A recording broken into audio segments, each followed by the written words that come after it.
Automne 2010. À l'occasion de son traditionnel Tech Day, Audi a présenté à une assemblée de journalistes internationaux ses toutes dernières tendances technologiques. Avec cette année, un focus tout particulier sur le thème de la mobilité électrique.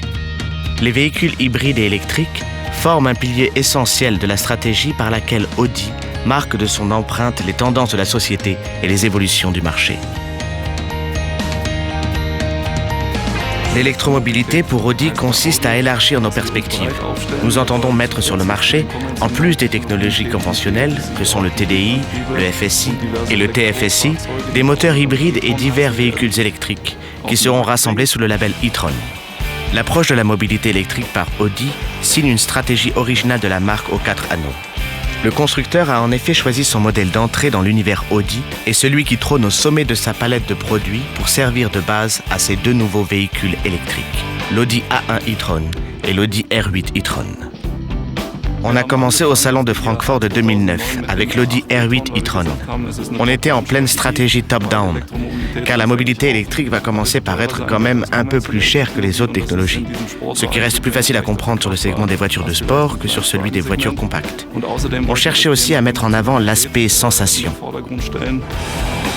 Et les sensations sur l'Audi R8 e-tron, ce sont des performances extrêmement dynamiques, avec une puissance de 230 kW, soit 313 chevaux. Avec une voiture de sport pareille, dotée de 300 chevaux et de 4 moteurs électriques, vous pouvez vous propulser de 0 à 200 km/h sur une seule vitesse, c'est-à-dire sans changer une seule fois de rapport. Les moteurs électriques se commandent de façon asynchrone pour une stabilité optimale dans les virages. Les sensations sont vraiment au rendez-vous. L'Audi A1 e-tron est une 4 places polyvalente, conçue tout spécialement pour les déplacements dans les grandes villes et leurs agglomérations. Ses composants en carbone attestent de l'avance technologique d'Audi dans les structures légères. La deuxième étape a été de se dire, voilà pour le haut de gamme. Comment fait-on maintenant pour l'entrée de gamme? Et c'est là qu'on s'est aperçu qu'il n'y avait encore aucun véhicule électrique dans lequel le client puisse se sentir véritablement à l'aise. Alors qu'avec l'Audi A1 e-tron, on peut être sûr de faire au moins 50 km, et même beaucoup plus si on ne pousse pas trop sur la conduite.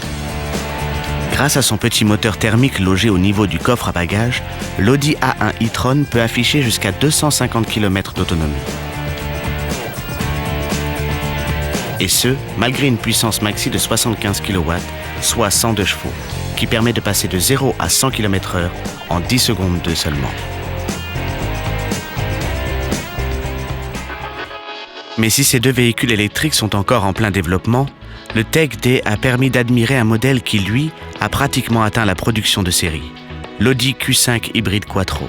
Un hybride intégral doté de 2 moteurs, l'un thermique, l'autre électrique, qui fournit une performance dynamique et permet même de rouler en 100% électrique. L'Audi Q5 hybride Quattro est investi d'une mission très importante chez Audi, car c'est le premier modèle de série à propulsion électrique, ce qui fait de lui le pionnier de l'électrification pour toute l'entreprise. Avec ses technologies innovantes et sa batterie lithium-ion, il a une nette longueur d'avance sur la concurrence. Aucun véhicule n'a un concept général aussi solide que celui-ci. L'Audi Q5 hybride Quattro fera son entrée chez les partenaires Audi au second semestre 2011, ouvrant la voie à ses deux petits frères 100% électriques, l'Audi A1 e-tron et l'Audi R8 e-tron.